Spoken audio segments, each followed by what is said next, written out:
Bom, turma, meu nome é professor Mondragon. Vamos falar hoje sobre equilíbrios químicos, né? O terror aí do vestibular, do Enem. Para falar de equilíbrios químicos, a primeira coisa que a gente tem que ter noção é do que vem a ser uma reação reversível. Reação reversível. O que deve ser uma reação química reversível? Uma reação química reversível, como o nome está dizendo, é uma reação que vai e volta. Agora, o que significa isso? Significa que você coloca ali reagentes, esses reagentes vão formar produtos da reação, e ao mesmo tempo que esses produtos estão sendo formados, uma parte deles começa a se transformar de volta em reagente. Então, uma reação reversível, uma reação que vai e volta, vai e volta. Agora, como que acontece isso? Vamos ver um exemplo. Vamos dizer o seguinte, eu pego aqui um recipiente, e dentro desse recipiente eu coloco aqui para reagir. Um primeiro gás nitrogênio. Coloco aqui dentro um segundo gás hidrogênio, H2. Isso aqui numa certa temperatura T, numa certa pressão P. O que eu vou ter? O nitrogênio começa a reagir com o H2, o hidrogênio. E N2 começa a reagir com H2 e começa a formar dentro do recipiente uma substância extremamente importante na indústria química, chamada de NH3, gás amônia ou amoníaco. Só que, ao mesmo tempo que esse NH3 está sendo formado, uma parte desse NH3 começa a se decompor e a formar de volta N2 e H2. Então eu tenho o que a gente chama de uma reação reversível. Uma reação que forma NH3 e uma parte do NH3 aqui dentro se transforma de volta em N2 e H2. Eu represento isso através de uma equação química. Na equação química eu coloco assim: gás nitrogênio reage com gás hidrogênio, H2. Isso aqui formando um sentido, que eu vou chamar aqui de sentido 1, sentido da reação direta, forma NH3 gás, o gás amônia ou amoníaco. Esse NH3, uma parte dele começa a se decompor e a formar de volta, num sentido que eu vou chamar de sentido 2, sentido da reação inversa, começa a formar N2 e H2 ali dentro. Portanto, eu tenho uma reação que a gente chama de reação direta e uma reação que a gente chama de reação inversa, a reação que ocorre em sentido contrário. Cuidado que eu tenho que ter, tudo. Nessa equação química, ela não tem sentido se ela não estiver balanceada. Então, toda equação química só tem sentido estando balanceada. Para que ela esteja balanceada, eu tenho que acertar os números que vêm aqui na frente da fórmula da substância, que são chamados coeficientes da equação química.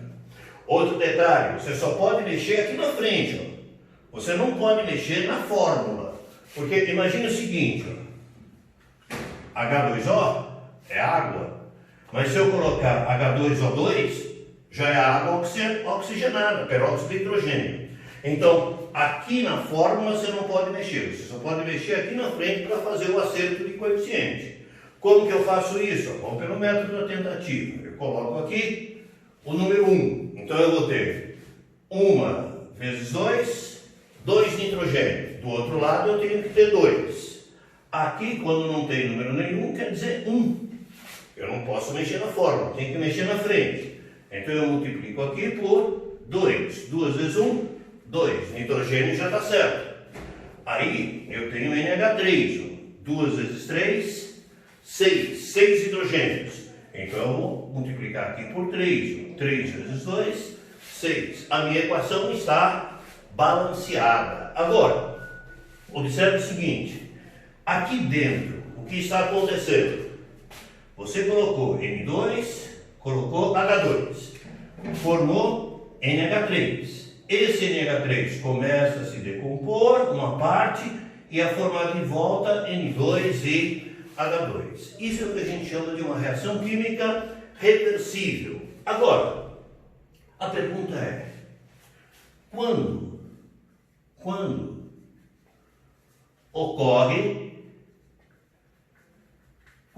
ocorre a reação reversível? A gente diz que uma reação reversível, ela sempre ocorre quando eu tenho o que a gente chama de um sistema fechado. Sistema fechado. E o que é um sistema fechado? Aí normalmente dá confusão. Sistema fechado é aquele que não troca matéria com o meio ambiente. Aí o cara fala, Mondra, legal, né? Então, é só colocar uma tampa. Não é bem assim. Aí você tem um recipiente fechado. Vamos ver se a gente entende isso. Vamos procurar entender isso aí. Vamos dizer o seguinte. Eu faço uma primeira experiência, onde eu pego aqui um recipiente, e dentro desse recipiente, eu coloco aqui uma quantidade de CaCO3 no estado sólido, carbonato de cálcio no estado sólido. E eu pego esse carbonato de cálcio e aqueço.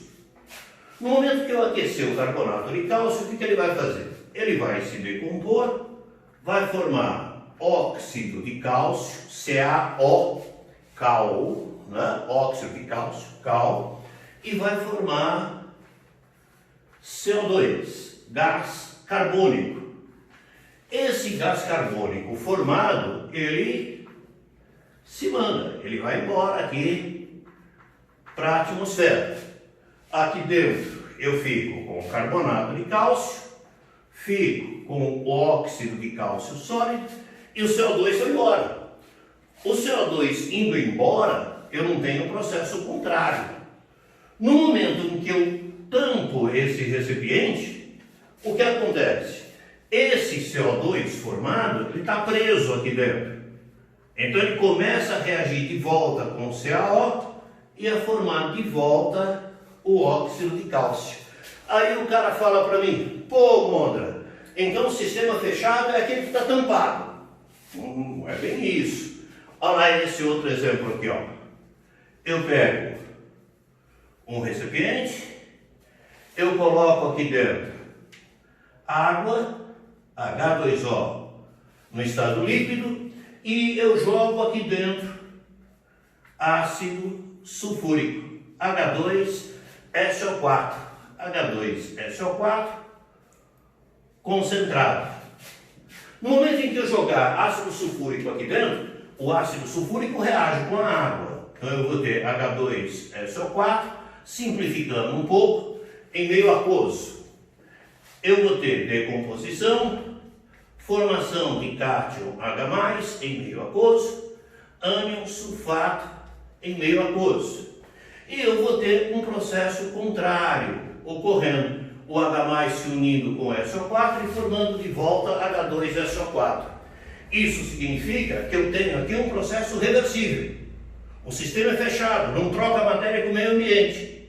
A reação é reversível e está aberto o recipiente. Então não confundir sistema fechado com sistema tampado. São coisas diferentes. A reação reversível ela ocorre quando eu tenho um sistema fechado. Turminha, por hoje é só, espero que tenha ajudado. Tá? Um abraço a todos.